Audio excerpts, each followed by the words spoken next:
எல்லாருக்கும் வணக்கம். ஸோ இந்த வீடியோல வந்து இ-கலெக்ட்ல வந்து இ-கலெக்ட் ஆப்ஷன் யூஸ் பண்ணி வேலெட்ல அமௌண்ட் எப்படி லோட் பண்றது அப்படின்னு பார்க்கலாம். ஓகே. ஸோ ஃபர்ஸ்ட் வந்து போர்ட்டல்ல வந்து லாகின் பண்ணிக்கோங்க. சப்போஸ் மொபைல்ல யூஸ் பண்றதா இருந்தா குரோம்ல வந்து லாகின் பண்ணிக்கோங்க. ஸோ லாகின் பண்ணதும் ஃபர்ஸ்ட் வேலெட் ஆப்ஷன்ல டாப் இன் டாப் அவுட் அதுல வந்து பாத்தீங்கன்னா எக்ஸ்பிரஸோ லிமிட் ரெக்வஸ்ட்ங்கிற ஃபர்ஸ்ட் ஆப்ஷன். ஸோ அது வந்து செலக்ட் பண்ணிக்கணும்.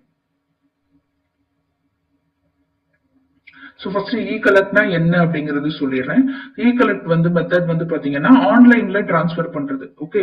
ஸோ ஆன்லைன் டிரான்ஸ்ஃபர் அப்படின்னா இப்போ ஃபார் எக்ஸாம்பிள் பார்ட்னருக்கு வந்து நெட் பேங்கிங் வந்து கண்டிப்பா இருக்கணும். Okay. Net banking R mobile banking வந்து அந்த அக்கௌண்ட்ல இருக்கணும். ஸோ ஒன்லி வந்து பாத்தீங்க அப்படின்னா நெஃப்ட், ஐஎம்பிஎஸ், ஆர்டிஜிஎஸ் இந்த ஆப்ஷன்ல மட்டும்தான் வந்து மணி டிரான்ஸ்ஃபர் பண்ண முடியும். ஆன்லைன் டிரான்ஸ்ஃபர்ல யூபிஐ வந்து பண்ண முடியாது. போன்பே, ஜிபே இதுல எல்லாம் வந்து பண்ண முடியாது. ஓகே. சோ இந்த மெத்தட்ல வந்து ஃபர்ஸ்ட் அவங்களுக்கு வந்து ஆன்லைன்ல வந்து டிரான்ஸ்ஃபர் பண்றதுக்கு அக்கௌண்ட்ல net banking R mobile banking வந்து ஆக்டிவேட்ல இருக்கணும். ஓகே. சோ இப்போ வந்து டிரான்ஸ்ஃபர் எப்படி பண்றதுன்னு பார்க்கலாம். சோ ஃபர்ஸ்ட் என்ன பண்ணணும் அப்படின்னா நீங்க பார்ட்னர் வந்து எந்த அக்கௌண்ட்ல இருந்து பணம் அனுப்ப போறாங்களோ வேலெட்டுக்கு அந்த அக்கௌண்ட்டை வந்து ராய்நட்டோட போர்ட்டல்ல ஆட் பண்ணி அப்ரூவல் வாங்கணும். ஓகே. சோ இப்போ இதுல வந்து பாத்தீங்கன்னா இந்த இப்ப நம்ம ஓபன் பண்ணதும் இந்த டார்கெட் காலம்க்கு மேல click here to apply account approval for e collect இருக்கும். சோ இந்த கிளிக் ஹியர்னு இருக்கு இல்லையா, சோ அதை வந்து ஓபன் பண்ணிக்கலாம். அதை நீங்க கிளிக் பண்ணீங்கன்னா இந்த பேஜுக்கு வரும். சோ இங்க எதுவுமே டைப் பண்ணக்கூடாது. ஓகே. சோ ஃபர்ஸ்ட் நம்ம அப்ளை தான் பண்ண போறோம். அக்கவுண்ட் வந்து ஆட் பண்ண போறோம். சோ ஃபர்ஸ்ட் அப்ளை அப்படிங்கறத வந்து கிளிக் பண்ணிக்கணும். கிளிக் பண்ணிட்டு இங்க வந்து நீங்க எந்த பேங்க் வந்து ஆட் பண்ண போறீங்களோ ஓகே, சோ அந்த பேங்க் வந்து ஆட் பண்ணிக்கணும். ஐடி யார் பேர்ல இருக்கோ அவங்க அக்கவுண்ட் மட்டும்தான் ஆட் பண்ண முடியும். இல்ல கடை பேர்ல ஏதாவது நீங்க கரண்ட் அக்கவுண்ட் ஏதாவது வச்சிருக்கீங்க, கடை பேர்ல ஏதாவது அக்கவுண்ட் இருந்தா கூட ஆட் பண்ணிக்கலாம். ஆனா தேர்ட் பார்ட்டி அக்கவுண்ட் வந்து ஆட் பண்ண முடியாது. Okay. So name, account number, அப்புறம் வந்து எந்த பேங்கோ அந்த பேங்க் செலக்ட் பண்ணிக்கணும். நெக்ஸ்ட் வந்து ஐஎஃப்எஸ்சி கோடு, அப்புறம் கண்டிப்பா பேங்க் ப்ரூஃப் வந்து அட்டாச் பண்ணணும். ஓகே. சோ கேன்சல்டு செக்கா இருக்கலாம், இல்ல பாஸ்புக்கோட ஃபர்ஸ்ட் பேஜோட போட்டோ காப்பி வந்து அப்லோட் பண்ணிக்கலாம், இல்ல இமெயில் ஸ்டேட்மெண்ட் இருந்தாலும் அப்லோட் பண்ணிக்கலாம். சோ நீங்க எந்த இது வந்து அப்லோட் பண்றதா இருந்தாலும் அக்கவுண்ட் நம்பர், நேம், ஐஎஃப்எஸ்சி கோடு மூணுமே வந்து கிளியரா இருக்கிற மாதிரியான இமேஜா வந்து நீங்க அப்லோட் பண்ணிக்கணும். அப்லோட் பண்ணிட்டு ரிமார்க்ஸ்ல வந்து சும்மா ஆட் அப்படிங்கிற மாதிரி டைப் பண்ணிட்டு சப்மிட் கொடுத்துடணும். ஓகே. சோ ஃபர்ஸ்ட் வந்து இதை ஆட் பண்ணணும். ஆட் பண்றப்போ உங்களுக்கு ஸ்டேட்டஸ் வந்து பாத்தீங்கன்னா பெண்டிங்னு இருக்கும். ஓகே. மேக்ஸிமம் வந்து 24 ஹவர்ஸ்ல வந்து உங்களுக்கு அது வந்து அப்ரூவ் ஆகும். சோ அப்ரூவ் ஆயிடுச்சா இல்லையா அப்படிங்கிறது தான் வந்து பாத்தீங்கன்னா இந்த ஃபர்ஸ்ட் பேஜ்ல நம்ம செக் பண்றது. ஓகே. சோ நம்ம அப்ளை கிளிக் பண்ணி அப்ளை பண்ணணும். அப்ளை பண்ணதுக்கு அப்புறமா அப்ரூவ் ஆயிடுச்சா இல்லையாங்கிறது வந்து இந்த பேஜ்ல செக் பண்ணிக்கணும் அகைன். சோ இப்போ வந்து ஸ்டேட்டஸ்ல வந்து நீங்க ஆல்னு செலக்ட் பண்ணிட்டு நீங்க அப்ளை பண்ண டேட் செலக்ட் பண்ணி வியூ வந்து கிளிக் பண்ணணும். இப்போ வந்து நான் அப்ளை பண்ண டேட் வந்து செலக்ட் பண்ணிக்கிறேன். சோ இப்போ இதுல வந்து பாத்தீங்கன்னா ரெண்டு அக்கௌண்ட் வந்து ஆட் பண்ணிருக்கு. சோ ஒன்னு வந்து பாத்தீங்கன்னா HDFC வந்து உங்களுக்கு வந்து இதுல வந்து அப்ரூவ்டுன்னு காட்டுது, ஐசிஐசிஐ வந்து ரிஜெக்டட்னு காட்டுது.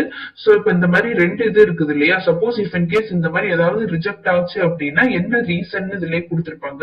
அதாவது அட்டாச் பண்ண ப்ரூஃப்ல வந்து ஃபுல் அக்கௌண்ட் நம்பர் இல்ல அப்படின்னு சொல்லி ரிஜெக்ட் பண்ணிருக்காங்க. சோ அந்த மாதிரி ஏதாவது வந்து உங்களுக்கு ரிஜெக்ட் ஆச்சு அப்படின்னா எடிட் ஆப்ஷன் இதுலயே இருக்கும். நீங்க கிளிக் பண்ணி நீங்க வந்து அதை எடிட் பண்ணி திரும்ப நம்ம வந்து அப்ளை பண்ணிக்கலாம். ஓகே. சோ இப்போ ஒரே ஒரு அக்கௌண்ட் வந்து இப்போ HDFC வந்து அப்ரூவ் ஆயிருக்கு அப்படின்னா இந்த அக்கௌண்ட்ல இருந்து மட்டும்தான் வந்து வேலெட்டுக்கு மணி டிரான்ஸ்பர் பண்ண முடியும்னு அர்த்தம். ஓகே. சோ இப்போ வந்து நீங்க ஆட் பண்ண அக்கௌண்ட் வந்து அப்ரூவ் ஆனதுக்கு அப்புறமா என்ன பண்ணணும் அப்படின்னா இப்போ எந்த பேங்க் வந்து அப்ரூவ் ஆயிருக்கோ அந்த பேங்கோட நெட் பேங்கிங் வந்து லாகின் பண்ணிட்டு நெட் பேங்கிங்ல வந்து ஆட் பெனிஃபிஷியரி இருக்கும் இல்லையா, சோ பெனிஃபிஷியரி வந்து ஆட் பண்ணிக்கணும். ஆட் பெனிஃபிஷியரி கிளிக் பண்ணீங்க அப்படின்னா உங்களுக்கு வந்து அதுல என்னென்னலாம் பெனிஃபிஷரியா ஆட் பண்றதுக்கு கேட்கும் அப்படின்னு பாத்தீங்கன்னா bank name, account number, IFSC கோடு, அக்கவுண்ட் டைப் இந்த டீடைல்ஸ் தான் உங்களுக்கு அங்க பெனிஃபிஷரியா ஆட் பண்றப்ப கேட்கும். சோ உங்களுடைய வேலெட்டுக்கு வந்து ரெண்டு அக்கவுண்ட் டீடைல்ஸ் வந்து கொடுத்திருக்காங்க. எஸ் பேங்க் இருக்கு, HDFC பேங்க் இருக்கு. சோ நீங்க வந்து எஸ் பேங்க் டீடைல்ஸும் நீங்க வந்து பெனிஃபிஷரியா அங்க ஆட் பண்ணிக்கலாம், இல்ல HDFCயும் ஆட் பண்ணிக்கலாம். ரெண்டுமே வந்து பாத்தீங்கன்னா உங்களுக்கு வேலெட்டுக்கு தான் அமௌண்ட் வரும். ஓகே. சோ இப்போ அதுல பெனிஃபிஷரியா ஆட் பண்றப்ப எஸ் பேங்கோட டீடைல்ஸ் ஆட் பண்றீங்க அப்படின்னா அங்க பேங்க் நேம் கேக்குறப்ப எஸ் பேங்க்னு கொடுக்கணும். ஓகே, அக்கௌண்ட் நேம் வந்து பாத்தீங்கன்னா ராயல்நெட் சொல்யூஷன் பிரைவேட் லிமிடெட். சோ இதுல என்ன ஸ்பெல்லிங் என்ன மாதிரி இதுல கொடுத்துருக்காங்களோ எக்ஸாக்டா அதே தான் வந்து அக்கௌண்ட் நேமா நீங்க அங்க மென்ஷன் பண்ணிக்கணும். நெக்ஸ்ட் வந்து அக்கௌண்ட் நம்பர் ராயல்நெட் போட்டு சிஎஸ்பி கோடு இருக்கு. ஸோ இப்போ எனக்கு என்னுடைய கோடு இருக்கு, உங்களுக்கு உங்களோட கோடு வந்து வரும். நெக்ஸ்ட் இது வந்து ஐஎஃப்எஸ்சி கோடு. இது வந்து பாத்தீங்கன்னா அக்கௌண்ட் டைப் வந்து கரண்ட் அக்கௌண்ட். ஓகே, ஸோ இந்த டீடைல்ஸை நீங்க அங்க உங்களோட நெட் பேங்கிங்ல வந்து பெனிஃபிஷரியா ஆட் பண்ணிக்கோங்க. ஓகே, ஸோ இந்த மாதிரி நீங்க அக்கௌண்ட் ஆட் பண்ணது வந்து அப்ரூவ் ஆகுற வரைக்கும் வெயிட் பண்ணுங்க. 24 ஹவர்ஸ் சொல்லியிருக்கேன். ஸோ 24 ஹவர்ஸ்ல இது அப்ரூவ் ஆயிரும். அப்ரூவ் ஆனதுக்கு அப்புறமா நீங்க உங்களோட அக்கௌண்ட்ல நீங்க பெனிஃபிஷரியா ஆட் பண்ணிட்டு நீங்க அதுக்கப்புறமா மணி டிரான்ஸ்ஃபர் எப்படி நீங்க உங்களோட நெட் பேங்கிங்ல இருந்து நார்மலா எப்படி வந்து டிரான்சாக்ஷன் பண்ணுவீங்களோ நெஃப்ட், ஐஎம்பிஎஸ், ஆர்டிஜிஎஸ் இந்த 3 ஆப்ஷன் தான். இந்த 3 ஆப்ஷன்ல நீங்க வந்து நார்மலா மணி டிரான்ஸ்ஃபர் பண்ணலாம். நீங்க பண்ணீங்க அப்படின்னா இன்ஸ்டன்டா உங்களோட வேலெட்ல வந்து கிரெடிட் ஆகும். 24/7 எப்பனாலும் யூஸ் பண்ணிக்கலாம். ராயல்நெட் சைட்ல இருந்து உங்களுக்கு இதுக்கு இந்த டிரான்சாக்ஷனுக்கு எந்த சார்ஜஸ் அப்படி எதுவுமே வராது. நீங்க எப்பனாலும் இது வந்து யூஸ் பண்ணிக்கலாம். ஓகேங்களா? சோ இதுதான் வந்து இ கலெக்ட் மெத்தட். சோ இந்த மெத்தட் யூஸ் பண்ணி நீங்க இன்ஸ்டன்டா வேலெட் வந்து கிரெடிட் பண்ணிக்கலாம். தேங்க்யூ.